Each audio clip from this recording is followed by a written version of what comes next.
ఏదైతే ఆరోగ్యం వచ్చిందో మీ మీద దాన్ని జాగ్రత్త పడాల్సింది పోయి అదే చెప్తున్నాను. నేను ఒక 1 year జాగ్రత్త పడ్డాను. నేను 1 year ఇంట్లోనే ఉన్నాను. అయినా సరే ఆవిడ నన్ను లైమ్ లైట్ లోకి ఆవిడే పుల్ చేసింది, నన్ను లాగింది, ఆవిడ నన్ను లాగింది. నేను 1 year చాలా పేషెన్స్ తో చాలా ఓర్పుతో నేను ఇంట్లోనే ఉన్నాను. నేను ఉన్నప్పుడు ఆవిడే నన్ను లైమ్ లైట్ లోకి తీసుకొచ్చింది. ఈ పేరుని స్టేట్ వైజ్ తీసుకెళ్ళింది. నా పేరుని 2 years బిఫోరే దివల్ మాదిరి అని టక్కలకే పరిమితమైన నన్ను ఒక స్టేట్ ఇష్యూ చేసింది ఈవిడ. ఎందుకంటే చెయ్యాలి? నిజంగా ప్రొసీడ్ అవుతామండి. ఇస్తాము, ఇప్పుడు ఇస్తామని చెప్తున్నాను కదా. అంటే ఇప్పుడు లీగల్ నోటీస్ మేము ఇస్తాము, అతను ఇస్తారు, అవన్నీ అవుతాయండి. ఇప్పుడు రాసేటప్పుడు ఆవిడ ఏం చెప్పిందని నిజాలు అయిపోవు కదా, అలా టైటిల్స్ పెట్టి రాస్తే నా పిల్లలు ఇప్పుడు ఏడుస్తున్నారండి. నా పిల్లలకు నేనేం సమాధానం చెప్పాలంటున్నా నా టైటిల్స్ కి? వాళ్ళకే ఇవన్నీ నేను చెప్పినవన్నీ, మిగతా వాళ్ళు కాదండి. నేను ఆ టైటిల్స్ ఎవరైతే పెట్టారో కొన్ని ఛానల్స్ బాగానే రాసాయి, కొన్ని ఛానల్స్ చాలా దారుణంగా రాశారు. వాళ్ళకే ఈ సమాధానాలు ఎవరైతే రాశారో వాళ్ళకే, ఇవి అందరికీ కాదు కదా. అందరూ ఎందుకు తీసుకోవాలి? లేదండి, అవ్వలేదు. పిల్లలు మా మదర్ దగ్గర ఉన్నారు శ్రీకాకుళంలో, ఇక్కడ చదువుకుంటున్నారు శ్రీకాకుళం స్కూల్లో. ఇక ఫర్దర్గా ఆలోచించాలి ఇంకేం చేయాలనేది. అది మీరు శ్రీని గారికి అడగండి. మీరు శ్రీని గారికి అడగండి. అమ్మ బ్లాక్మెయిల్ చేయడానికి అతడైనా చిన్న కిడ్, 60 years అమ్మ, ఒక స్టేట్ ఎమ్మెల్సీ, 25 years నుంచి పాలిటిక్స్ లో రాజకీయాలు చేస్తూ వస్తున్నారు. సో మీరే అందరూ చాలా మంది పెడుతూ ఉంటారు స్టేట్ రౌడీ అని, స్టేట్ లీడర్ అని. అలాంటి మనిషిని నేను ఎలాగ బ్లాక్మెయిల్ చేయగలను చెప్పండి మీరే. నాకు తెలియదు వాళ్ళ పిల్లలు వచ్చారు. నేను ఎప్పుడైతే న్యూస్ ఛానల్స్ చూసానో అప్పుడే నాకు తెలిసింది. అలానే నా ఇంటికి వెళ్ళట్లేదని చెప్పట్లేదు. నేను ఇంటికి వెళ్తూ ఉంటాను, నేను వస్తూ ఉంటాను, మా ఇద్దరం కలిసి టెంపుల్స్కి వెళ్తూ ఉంటాము, వస్తూ ఉంటాము. నేనంటే ఫ్రాంక్గానే చెప్తున్నాను. నాకు వాళ్ళు వచ్చి నిన్న యూట్యూబ్ ఛానల్స్ చూసినంత వరకు ఇంత రచ్చ జరిగిందని, నాకు అందరూ నాకు వీడియోస్ పెట్టినంత వరకు ఇంత బయట జరుగుతుందని కూడా నాకు తెలియదు. తెలిసాక నేను బయటకు వచ్చి నా లైఫ్లో జరిగిందని చెప్పాలి కదా. ఆవిడ ఎంతసేపు ఆవిడ వైపే చెప్తుంది, మరి నా లైఫ్లో జరిగింది కూడా నేను చెప్పాలి కదా.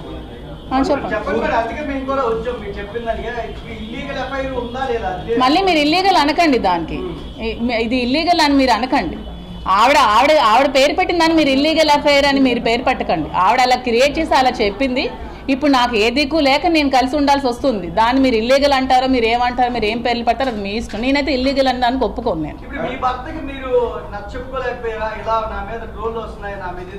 ఆవిడ డైరెక్ట్ గా మా హస్బెండ్ తో కూడా మాట్లాడి చాలా అసలు ఇంట్లో కూడా చాలా ఇష్యూస్ క్రియేట్ చేసింది ఆవిడ గురించి. మరి మీకు తెలుసో లేదో నాకు తెలియదు. మరి ఆవిడకి ఉన్న ఈ పదవి దాహంతో నన్ను ఒక పావులా వాడుకుంది రాజకీయాల్లో. నన్ను వాడుకొని నన్ను ఇలా చేసింది.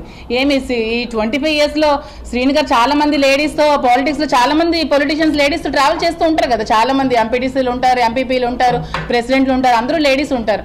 ఎప్పుడు చాలా మందితో లేడీస్తో మాట్లాడతారు. మరి అందరు లేడీస్తో మాట్లాడితే నన్నే ఎందుకు ఆవిడ ఇచ్చేయాలి, ట్రాప్ చేయాలి? ఆవిడ నన్ను ట్రాప్ చేసింది, నేను శ్రీని గారిని ట్రాప్ చేయడం కాదు.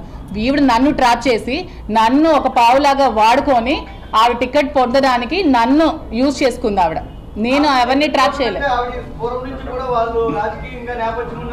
ఏంటి రాజకీయాల్లోకి వస్తే ఎవరైనా రాజకీయాల్లోకి వస్తారండి. మొన్న ఎలక్షన్ లో ఫస్ట్ ట్రిప్ నిలిచిన వాళ్ళు కూడా గెలిచారండి. అదంతా లక్ అండి. రాజకీయం మా చిన్నప్పటి నుంచి ఉంది. రాజకీయం చేయాలంటే ప్రతి ఒక్కరు రాజకీయాలు చేయగలరండి. దాంట్లో ఏముంది? పూర్వం నుంచి మాకు వచ్చింది. ఇవన్నీ ఎందుకండి కబుర్లు? ఇప్పుడు ఓకే, మీరు ఆ క్వశ్చన్ అడిగారు కదా సౌమ్య గారు, శ్రీని గారిని ట్రాప్ చేశారని. శ్రీని గారిని ట్రాప్ చేయాల్సిన అంత అవసరం నాకేముంది? మార్నింగ్ ప్రెస్ మీట్ లో వాణి గారు చెప్పారు, ఫైనాన్షియల్ క్రైసిస్ లో మేము ఉన్నాము, శ్రీని గారు ఒక షర్టు బనియంతో వచ్చారు, అతనికి ఏమీ లేదు అని చెప్పారు. మరి ఏమీ లేనప్పుడు, అతని దగ్గర రూపాయి కూడా లేనప్పుడు అతన్ని ట్రాప్ చేయాల్సిన అవసరం నాకేముంది? ఒక 60 years అతన్ని ఏమీ లేని అతన్ని ట్రాప్ చేయాల్సిన అవసరం ఏముంది? ఫైనాన్షియల్ గా మేము వెల్ సెటిల్డ్, మా హస్బెండ్ కి ఒక 10 to 15 lakhs శాలరీ వచ్చేది, మా మాయ గారు వెల్ సెటిల్డ్. సో ట్రాప్ చేయాల్సిన అవసరం నాకు ఏముందండి? సౌమ్య గారు చెప్పండి.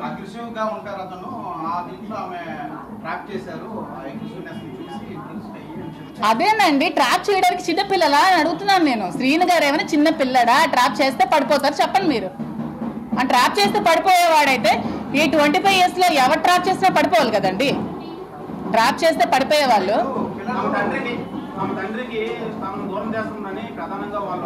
తమ తండ్రి అంటున్నారు కదా. ఈ 2 years లో తండ్రి ఎక్కడున్నాడో, తిన్నాడా, ఉన్నాడా, ఇల్లుందా, ఎక్కడున్నాడో ఏ రోడ్డు మీద ఉన్నాడో ఎవరికైనా తెలుసా? చాలా మంది వచ్చేవాళ్ళు కదా అతను ఇంటర్వ్యూస్ తీసుకోవడానికి. అతను ఎలాంటి సిచ్యువేషన్లో ఉండేవాడో కొన్ని రోజులు రోడ్డు మీద ఉన్నారు. ఆ విషయం తెలుసా పిల్లలకి? మరి అప్పుడేమయ్యారు పిల్లలు? అది తండ్రి కోసం వాళ్ళు ఇక్కడ ఏం జరిగిందో అది మీరు వాళ్ళకైతే శ్రీని గారికి అడిగితే మీరు చెప్తారు అక్కడ ఏం జరిగింది. నేను ఆ సిచ్యువేషన్లో లేను. నాకు తెలిసింది ఏమంటే 2 yearsగా అతను చాలా స్ట్రగుల్స్ ఫేస్ చేసి ఇంటికి తాళం ఆవిడ వేసేస్తే నడి రోడ్ మీద ఉంటే మేము చూసుకోవాల్సి వచ్చింది.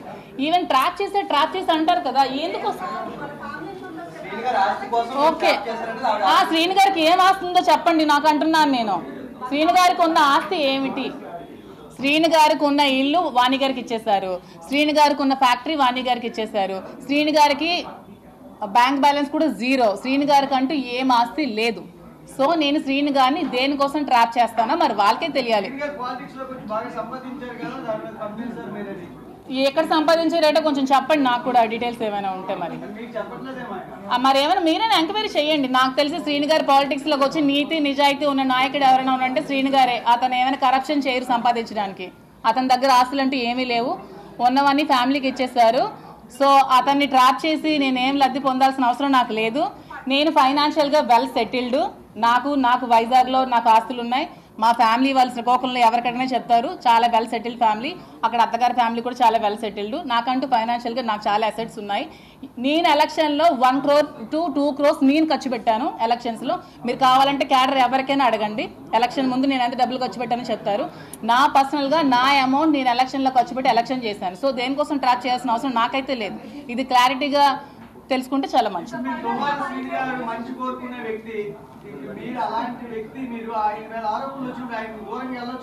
నేను ఇప్పుడు దూరంగానే ఉన్నానండి. వాళ్ళ ఫ్యామిలీ కావాలంటే కలవమానండి. అతనికి అదే అంటున్నాను కదా, ఆవిడకి ఏమైనా సమస్యలు ఉంటే వాళ్ళ హస్బెండ్తో కూర్చొని తెలుసుకోమానండి పిల్లలకి అతనికి. నన్ను మాత్రం లాగొద్దని చెప్తున్నాను. నేను ఇది చెప్పడానికి వచ్చాను.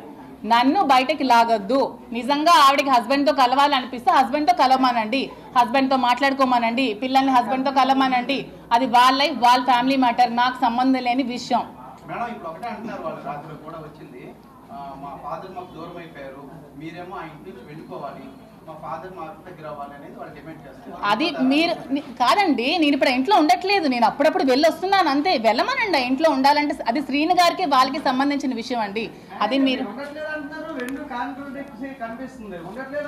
ఏమండి ఎలక్షన్ చెప్తున్నాను నేను. అదే ఎలక్షన్ నేను 2 months నేను కాల్ సెంటర్ పెట్టాను అక్కడ.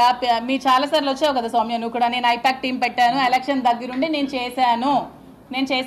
ఎలక్షన్ దగ్గరుండి చేశాను. నేను అక్కడ ఉన్నాను. ఎవరైనా చెప్తారు నేను ఉన్నాను. ఎలక్షన్ దగ్గరుండి చేశాను. ఫైనాన్షియల్గా నా డబ్బులు నేను ఖర్చు పెట్టుకొని చేశాను. నేను ఉండి వచ్చానని చెప్తున్నాను కదా. దాంట్లో నేను దాయడానికి ఏముంది?